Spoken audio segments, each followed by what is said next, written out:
Obrigado a Deus pela minha vida, pela missão de presidir o Brasil e pela oportunidade de restabelecer a verdade, o que é bom para todos nós. Senhor Presidente da Assembleia Geral, Tirani Mohamed Bandi, Senhor Secretário-Geral da ONU, Antônio Guterres, chefes de Estado, de governo e de delegação, senhoras e senhores, apresento aos senhores um novo Brasil que ressurge depois de estar à beira do socialismo. Um Brasil que está sendo reconstruído a partir dos anseios e dos ideais de seu povo. No meu governo, o Brasil vem trabalhando para reconquistar a confiança do mundo, diminuindo o desemprego, a violência e o risco para os negócios, por meio da desburocratização, da desregulamentação e, em especial, pelo exemplo. Meu país esteve muito próximo do socialismo, o que nos colocou numa situação de corrupção generalizada, grave recessão econômica, altas taxas de criminalidade e de ataques ininterruptos aos valores familiares e religiosos que formam nossas tradições. Em 2013, um acordo entre o governo petista e a ditadura cubana trouxe ao Brasil 10 mil médicos sem nenhuma comprovação profissional. Foram impedidos de trazer cônjuges e filhos. Tiveram 75% de seus salários confiscados pelo regime e foram impedidos de usufruir de direitos fundamentais como o de ir e vir. Um verdadeiro trabalho escravo, acreditem. Respaldado por entidades de direitos humanos do Brasil e da ONU. Antes mesmo de eu assumir o governo, quase 90% deles deixaram o Brasil, por ação unilateral do regime cubano. Os que decidiram ficar se submeterão à qualificação médica para exercer sua profissão. Deste modo, nosso país deixou de contribuir com a ditadura cubana, não mais enviando para Havana 300 milhões de dólares todos os anos.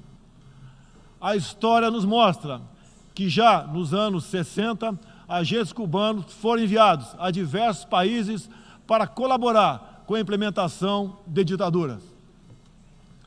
Há poucas décadas, tentaram mudar o regime brasileiro e de outros países da América Latina. Foram derrotados. Civis e militares brasileiros foram mortos e outros tantos tiveram suas reputações destruídas, mas vencemos aquela guerra e resguardamos nossa liberdade. Na Venezuela, esses agentes do regime cubano, levados por Hugo Chávez, também chegaram e hoje são aproximadamente 60 mil que controlam e interferem em todas as áreas da sociedade local, principalmente na inteligência e na defesa. A Venezuela, outrora um país pujante e democrático, hoje experimenta a crueldade do socialismo. O socialismo está dando certo na Venezuela. Todos estão pobres e sem liberdade. O Brasil também sente os impactos da ditadura venezuelana. Dos mais de 4 milhões que fugiram do país, uma parte migrou para o Brasil, fugindo da fome e da violência. Temos feito a nossa parte para ajudá-los, através da Operação Acolhida, realizada pelo Exército Brasileiro e elogiada mundialmente. Trabalhamos com outros países, entre eles os Estados Unidos, para que a democracia seja restabelecida na Venezuela, mas também nos empenhamos duramente para que outros países da América do Sul não experimentem esse nefasto regime. O Foro de São Paulo, organização criminosa, criada em 90 por Fidel Castro, Lula e Chávez, para difundir e implementar o socialismo na América Latina, ainda continua vivo e tem que ser combatido. Senhoras e senhores, Em busca de prosperidade, estamos adotando políticas que nos aproximem de países outros que se desenvolveram e consolidaram suas democracias. Não pode haver liberdade política sem que haja também liberdade econômica. E vice-versa. O livre mercado, as concessões e as privatizações já se fazem presentes hoje no Brasil. A economia está reagindo ao romper vícios e amarras de quase 2 décadas de irresponsabilidade fiscal, aparelhamento do Estado e corrupção generalizada. A abertura, a gestão competente e os ganhos de produtividade são objetivos imediatos do nosso governo. Estamos abrindo a economia e nos integrando às cadeias globais de valor. Em apenas 8 meses, concluímos os 2 maiores acordos comerciais da história do país, aqueles firmados entre o Mercosul e a União Europeia, e entre o Mercosul e a Área Europeia de Livre Comércio, o EFTA. Pretendemos seguir adiante com vários outros acordos nos próximos meses. Estamos prontos também para iniciar nosso processo de adesão à Organização para a Cooperação de Desenvolvimento Econômico, OCDE. Já estamos adiantados, adotando as práticas mundiais mais elevadas em todos os terrenos, desde a regulação financeira até a proteção ambiental. Senhorita Isani Calapalo, indígena aqui presente do Brasil, agora vamos falar de Amazônia. Em primeiro lugar, meu governo tem o compromisso solene com a preservação do meio ambiente e do desenvolvimento sustentável em benefício do Brasil e do mundo. O Brasil é um dos países mais ricos em biodiversidade e riquezas minerais. Nossa Amazônia é maior que toda a Europa Ocidental e permanece praticamente intocada.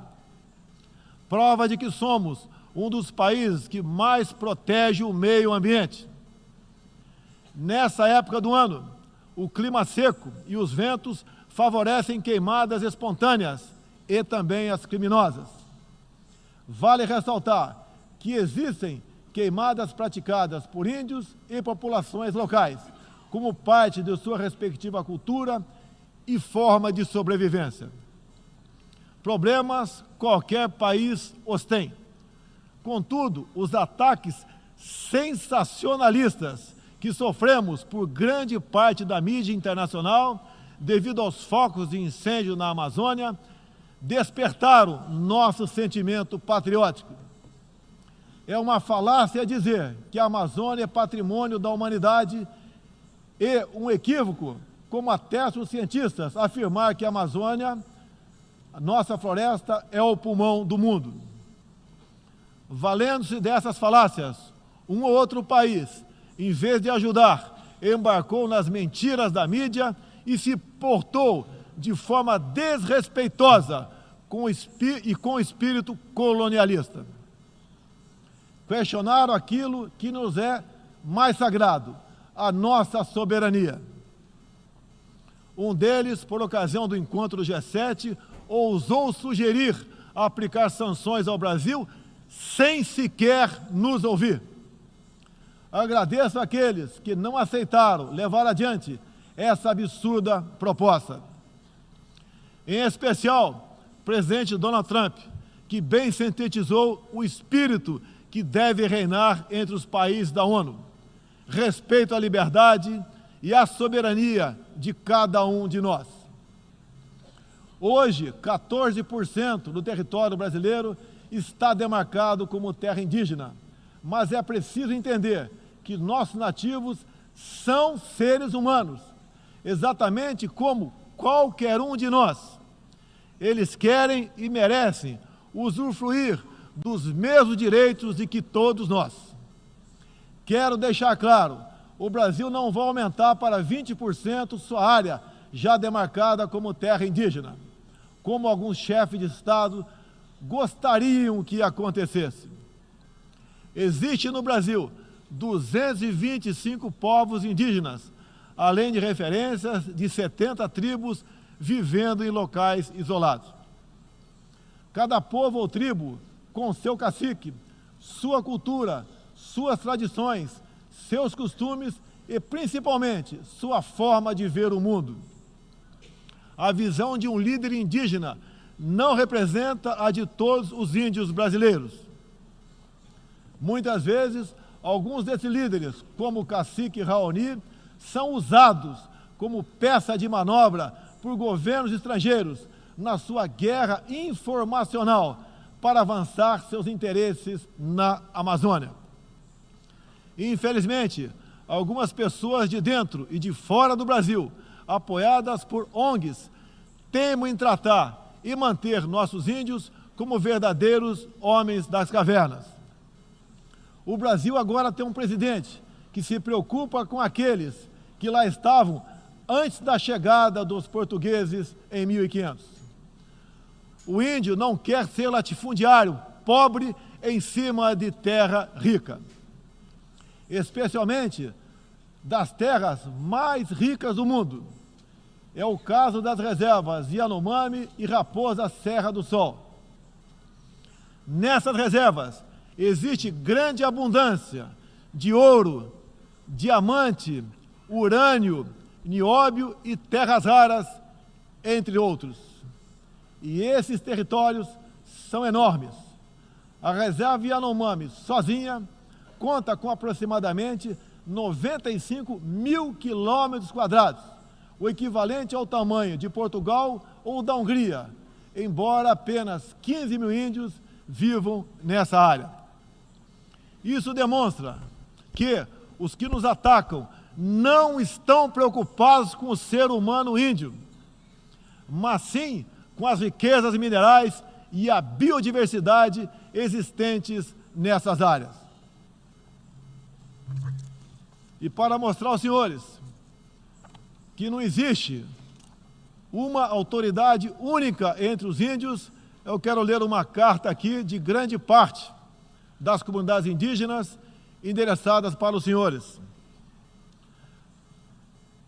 O grupo de agricultores indígenas do Brasil, formado por diversas etnias e com representantes por todas as unidades da federação, que habitam uma área de mais de 30 milhões de hectares do território brasileiro, vem respeitosamente perante a sociedade brasileira endossar apoio total e restrito à indígena Izani Calapalo, aqui presente, do Parque Indígena do Xingu, Mato Grosso, que a mesma possa, na Assembleia das Nações Unidas, em Nova York, Estados Unidos, externar toda a realidade vivida pelos povos indígenas do Brasil, bem como trazer à tona o atual quadro de mentiras propagado pela mídia nacional e internacional, que insistem em fazer dos povos indígenas do Brasil uma reserva de mercado sem fim, atendendo interesses estrangeiros de países que ainda enxergam no Brasil uma colônia, sem regras e sem soberania. O Brasil possui 14% do seu território nacional regularizado como terras indígenas, e muitas comunidades estão sedentas para que o desenvolvimento dessa parte do Brasil finalmente ocorra sem amarras ideológicas ou burocráticas. Isso facilitará o alcance de uma maior qualidade de vida nas áreas do empreendedorismo, saúde e educação. Uma nova política indigenista no Brasil é necessária. O tempo urge. Medidas arrojadas podem e devem ser incentivadas na busca pela autonomia econômica dos indígenas. Certamente que, se um conjunto de decisões vier nesse sentido, poderemos vislumbrar um novo modelo para a questão indígena brasileira. Um novo tempo para as comunidades indígenas é fundamental. A situação de extrema pobreza em que se encontram, sobrevivendo tão somente do Bolsa Família e de cestas básicas, nunca representou dignidade e desenvolvimento. O ambientalismo radical e o indigenismo ultrapassado e fora de sintonia com o que querem os povos indígenas representam o atraso, a marginalização e a completa ausência de cidadania. A realidade ora posta impõe que o mundo, na arena da Assembleia das Nações Unidas, possa conhecer nossos desejos e aspirações na voz da indígena Izani Kalapalo, que transmitirá o real quadro do meio ambiente e das comunidades indígenas brasileiras. Portanto, Izani Kalapalo goza de confiança e do prestígio da liderança indígena interessada em desenvolvimento, empoderamento e protagonismo, estando apta para representar as etnias relacionadas anexas, que são 52. Acabou o monopólio do senhor Raoni. A Organização das Nações Unidas teve papel fundamental na superação do colonialismo e não pode aceitar que essa mentalidade regresse a estas salas e corredores sob qualquer pretexto. Não podemos esquecer que o mundo necessita ser alimentado. A França e a Alemanha, por exemplo, usam mais de 50% de seus territórios para a agricultura. Já o Brasil usa apenas 8% de terras para a produção de alimentos. 61% do nosso território é preservado. Nossa política é de tolerância zero para com a criminalidade, aí incluídos os crimes ambientais. Quero reafirmar minha posição de que qualquer iniciativa de ajuda ou apoio à preservação da floresta amazônica ou de outros biomas deve ser tratado em pleno respeito à soberania brasileira. Também rechaçamos as tentativas de instrumentalizar a questão ambiental ou a política indigenista em prol de interesses políticos e econômicos externos, em especial os disfarçados de boas intenções. Estamos prontos para, em parcerias e agregando valor, aproveitar de forma sustentável todo o nosso potencial. O Brasil reafirma seu compromisso intransigente com os mais altos padrões de direitos humanos, com a defesa da democracia e da liberdade de expressão religiosa e de imprensa. É um compromisso que caminha junto com o combate à corrupção e à criminalidade, demandas urgentes da sociedade brasileira. Seguiremos contribuindo, dentro e fora das Nações Unidas, para a construção de um mundo onde não haja impunidade, esconderijo ou abrigo para criminosos e corruptos. Em meu governo, o terrorista Cesare Battisti fugiu do Brasil, foi preso na Bolívia e extraditado para a Itália. Outros 3 terroristas paraguaios e um chileno que viviam no Brasil como refugiados políticos também foram devolvidos aos seus respectivos países. Terroristas, sob disfarce de perseguidos políticos, não mais encontrarão refúgio no Brasil. Há pouco, presidentes socialistas que me antecederam desviaram centenas de bilhões de dólares, comprando parte da mídia e parte do parlamento. Tudo por um projeto de poder absoluto. Foram julgados e punidos, graças ao patriotismo, perseverança e coragem de um juiz que é símbolo no meu país, o doutor Sérgio Moro, nosso atual ministro da Justiça e Segurança Pública. Esses presidentes também transferiram boa parte desses recursos para outros países, com a finalidade de promover e implementar projetos semelhantes em toda a região. Essa fonte de recursos secou. Esses mesmos governantes vinham aqui todos os anos e faziam descompromissados discursos com temas que nunca atenderam aos reais interesses do Brasil, nem contribuíram para a estabilidade mundial. Mesmo assim, eram aplaudidos. Em meu país, tínhamos que fazer algo a respeito dos quase 70 mil homicídios e dos incontáveis crimes violentos que anualmente massacravam a população brasileira. A vida é o mais básico dos direitos humanos. Nossos policiais militares eram o alvo preferencial do crime. Só em 2017, cerca de 400 policiais militares foram cruelmente assassinados. Isso está mudando. Medidas foram tomadas e conseguimos reduzir em mais de 20% o número de homicídios nos 6 primeiros meses do meu governo. As apreensões de cocaína e outras drogas atingiram níveis recorde. Hoje o Brasil está mais seguro e ainda mais hospitaleiro. Acabamos de estender a isenção de vistos para países como Estados Unidos, Japão, Austrália e Canadá. E estamos estudando adotar medidas similares para a China e Índia, entre outros. Com mais segurança e com essas facilidades, queremos que todos possam conhecer o Brasil, em especial a nossa Amazônia, com toda a sua vastidão e beleza natural.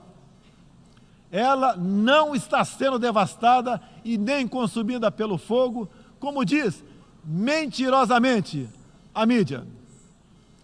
Cada um de vocês pode comprovar o que estou falando agora. Não deixe de conhecer o Brasil. Ele é muito diferente daquele estampado em muitos jornais e televisões. A perseguição religiosa é um flagelo que devemos combater de forma incansável. Nos últimos anos, testemunhamos em diferentes regiões ataques covardes que vitimaram fiéis congregados em igrejas, sinagogas e mesquitas. O Brasil condena energicamente todos esses atos e está pronto a colaborar com outros países para a proteção daqueles que se veem oprimidos por causa de sua fé. Preocupam o povo brasileiro, em particular, a crescente perseguição, a discriminação e a violência contra missionários e minorias religiosas em diferentes regiões do mundo. Por isso, apoiamos a criação do Dia Internacional em memória das vítimas de atos de violência baseados em religião ou crença. Nessa data, recordaremos anualmente aqueles que sofrem as consequências nefastas da perseguição religiosa.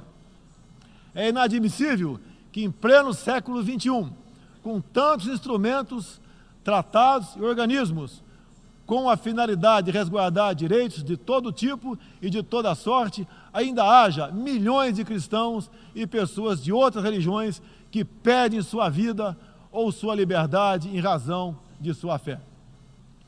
A devoção do Brasil à causa da paz se comprova pelo sólido histórico de contribuições para as missões da ONU. Há 70 anos, o Brasil tem dado contribuição efetiva para as operações de manutenção da paz das Nações Unidas. Apoiamos todos os esforços para que essas missões se tornem mais efetivas e tragam benefícios reais e concretos para os países que as recebem. Nas circunstâncias mais variadas, no Haiti, no Líbano, na República Democrática do Congo, os contingentes brasileiros são reconhecidos pela qualidade de seu trabalho e pelo respeito à população, aos direitos humanos e aos princípios que norteiam as operações de manutenção de paz. Reafirmo nossa disposição de manter contribuição concreta às missões da ONU, inclusive no que diz respeito ao treinamento e à capacitação de tropas, área em que temos reconhecida experiência.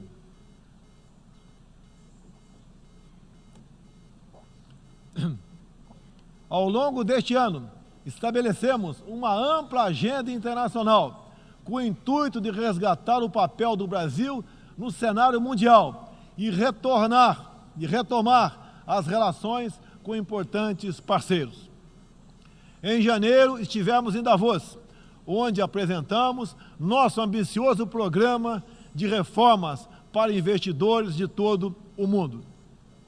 Em março, visitamos Washington, onde lançamos uma parceria abrangente e ousada com o governo dos Estados Unidos em todas as áreas, com destaque para a coordenação política e para a cooperação econômica e militar. Ainda em março, estivemos no Chile, onde foi lançado o ProSul, importante iniciativa para garantir que a América do Sul se consolide como um espaço de democracia e de liberdade. Na sequência, visitamos Israel, onde identificamos inúmeras oportunidades de cooperação, em especial na área de tecnologia e segurança. Agradeço a Israel o apoio no combate aos recentes desastres ocorridos em meu país. Visitamos também um de nossos grandes parceiros no Cone Sul, a Argentina, com o presidente Maurício Macri e nossos sócios do Uruguai e do Paraguai, afastamos do Mercosul a ideologia e conquistamos importantes vitórias comerciais, ao concluir negociações que já se arrastavam por décadas. Ainda este ano, visitaremos importantes parceiros asiáticos, tanto no Extremo Oriente quanto no Oriente Médio. Essas visitas reforçarão a amizade e o aprofundamento das relações com Japão, China, Arábia Saudita, Emirados Árabes e Catar. Pretendemos seguir o mesmo caminho com todo o mundo árabe e a Ásia. Também estamos ansiosos para visitar nossos parceiros e amigos na África, na Oceania e na Europa. Como os senhores podem ver, o Brasil é um país aberto ao mundo em busca de parcerias com todos os que tenham interesse de trabalhar pela prosperidade, pela paz e pela liberdade.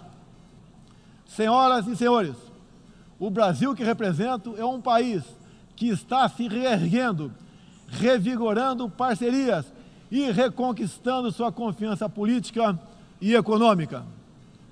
Estamos preparados para assumir as responsabilidades que nos cabem no sistema internacional.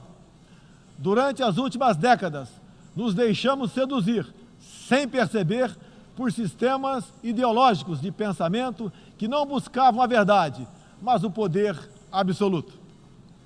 A ideologia se instalou no terreno da cultura, da educação e da mídia, dominando meios de comunicação, universidades e escolas. A ideologia invadiu nossos lares para investir contra a célula máter de qualquer sociedade saudável, a família. Tento ainda destruir a inocência de nossas crianças, pervertendo até mesmo identidade mais básica e elementar, a biológica. O politicamente correto passou a dominar o debate público para expulsar a racionalidade e substituí-la pela manipulação, pela repetição de clichês e pelas palavras de ordem. A ideologia invadiu a própria alma humana para dela expulsar Deus e a dignidade com que Ele nos revestiu. E, com esses métodos, essa ideologia sempre deixou um rastro de morte, ignorância e miséria por onde passou. Sou prova viva disso. Fui covardemente esfaqueado por um militante de esquerda e só sobrevivi por um milagre de Deus. Mais uma vez, agradeço a Deus pela minha vida. A ONU pode ajudar a derrotar o ambiente materialista e ideológico que compromete alguns princípios básicos da dignidade humana. Essa organização foi criada para promover a paz entre nações soberanas e o progresso social com liberdade, conforme o preâmbulo de sua carta.